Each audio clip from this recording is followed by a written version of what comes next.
So, good day everyone. Today I'm going to discuss the personality assessment. So, there are actually a lot of definitions a personality has in psychology literature.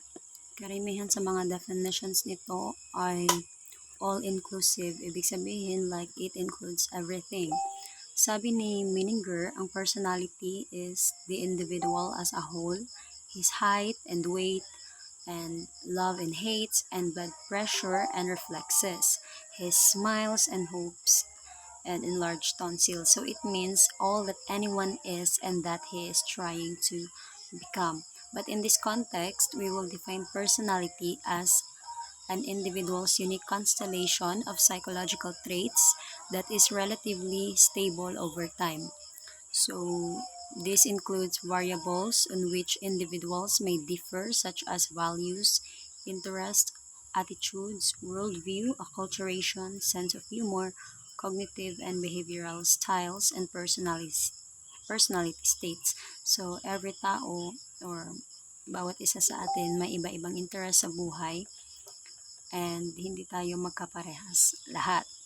Now, for the personality assessment, it defines as the measurement and evaluation of psychological traits, states, values, interests, attitudes, worldview, acculturation, sense of humor, cognitive and behavioral styles, and or related individual characteristics, including different approaches to the construction of personality test. So in personality assessment, it includes the objective, the projective, and behavioral methods, which will be discussed by other reporters later on. But before that, I will discuss first if what is the differences of trait, types, and state. Now, personality traits, tulad ng walang exact definition about sa personality, ang personality traits is wala rin siyang um, exact definition, but in the book, it defines as bona fide mental structures in each personality and generalized and focalized neuropsychic system with the capacity to render many stimuli functionally equivalent and to initiate and guide consistent forms of adaptive and expressive behavior. So, personality traits, a definition of personality traits offered by Guilford, has great appeal, like any distinguishable, relatively enduring way in which one individuals varies from one another. So, ibig sabihin, ito yung nagpapaiba sa iyo sa ibang tao.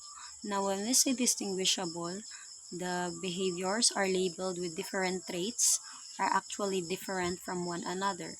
The word distinguishable indicates that behaviors labeled with different trait terms are actually different from one another. For example, a behavior na nilabel mo as friendly should be distinguishable from a behavior na nilabel mo as good. So, ito is nakadepende siya sa context. So, ang context, it is important in applying trait term behaviors.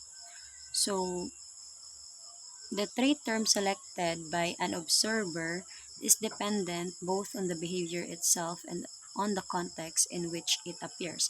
For example, ang person na nakikipag-usap sa isang babae na kumakain sa canteen may be demonstrating friendliness. Whereas, kapag ka ang isang tao ay nakikipag-usap sa isang stranger during the wedding ceremony is rude. So, nakabase sa context ng na malilabel mo ang isang trait kung tama ba siya or hindi. And then, a measure of behavior in a particular context may be obtained using varied tools of psychological assessment. For example, using naturalistic observation, An observer could watch the assessee interact with coworkers during break time. Alternatively, the assessee could be administered a self-report questionnaire that probes various aspects of the assessee's interaction with coworkers during the break time. Next is the personality types.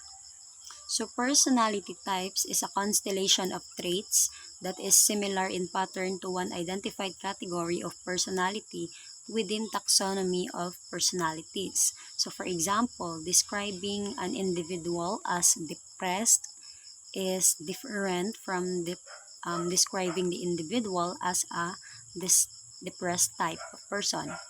Now, the traits is a characteristic possessed by the individual, while itong sa types is more clearly about the descriptions of people. So, according to Hippocrates, he has classified four types of people: the melancholic, phlegmatic, choleric, and sanguine. So, also, this say, meron din ditong type A personality. It means competitiveness, haste, restlessness, and impatience. While ang type B personality is magkasalungat sa type A personality. Now, may picture dito about the four types of the classification of people. The melancholic, this includes the anxious, the worried, unhappy, suspicious, serious, and thoughtful. While ang phlegmatic naman is reasonable, principled, controlled, persistent, steadfast, and calm. And ang choleric, it includes the excitable, egocentric, exhibitionist, impulsive, histrionic, and active. And lastly, the sanguine, playful, easygoing, sociable, carefree, hopeful, and contented. Now, for the type A and type B personality,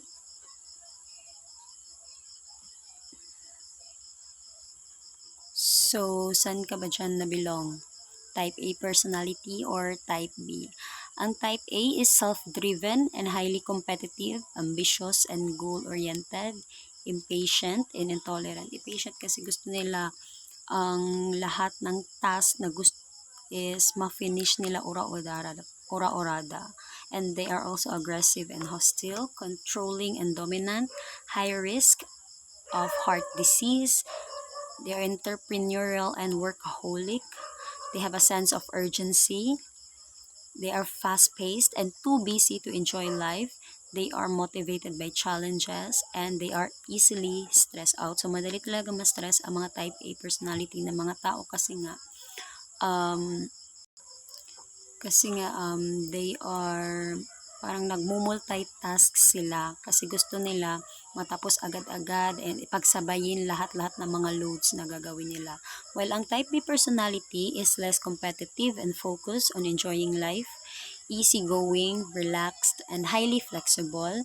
They are also energetic, outgoing, yet a laid-back attitude. They are imaginative and creative, light-hearted and persuasive. They have high levels of life satisfaction. They are fun-loving, easygoing, and people-oriented.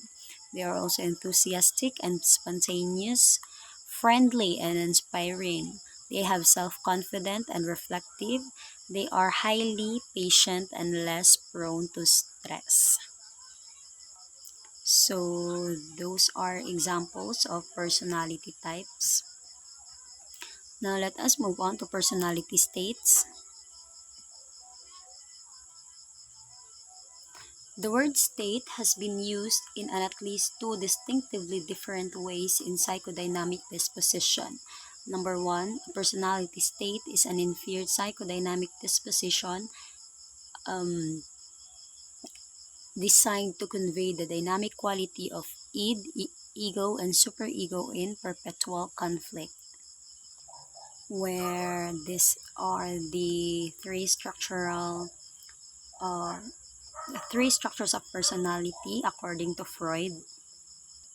So the id is driven by the pleasure principle, which strive for immediate gratification of all desires, wants, and needs, while the ego, everyone has an ego. So the term ego is sometimes used to describe your cohesive awareness of your personality. But personality and ego are not the same. The ego represents just one component of your full personality. So the ego strives to satisfy its desire in realistic and socially appropriate ways. And lastly is the superego. So according to Freud, the superego begins to emerge at around the age of 5. So the superego has two parts. The conscience includes information about things that are viewed as bad by parents and society. And next is the ego ideal. It includes the rules and standards for behavior that the ego aspires to. Now, now, um, the assessment of the psychodynamic dispositions may be made through the use of various psychoanalytic techniques such as free association, word association, dream analysis, and analysis of slips of the tongue, accidents, jokes, and forgetting. So the second is refers to the transitory exhibition of some personality trait. For example, your friend may be accurately described as being in an anxious state before her midterms, though no one who knows her well would describe her as an anxious person. And another example for personality states is a person may be dancing, thinking about how to dance and feel stress. So this could mean that this personality state is a function of the trait conscientiousness. On the other hand, if a person thought about the dance but felt positive about it, then this might be a function of the trait extroversion. So I hope you get the differences of traits, types, and states, which definitions are not really far from each other. So that's it for my report. Thank you.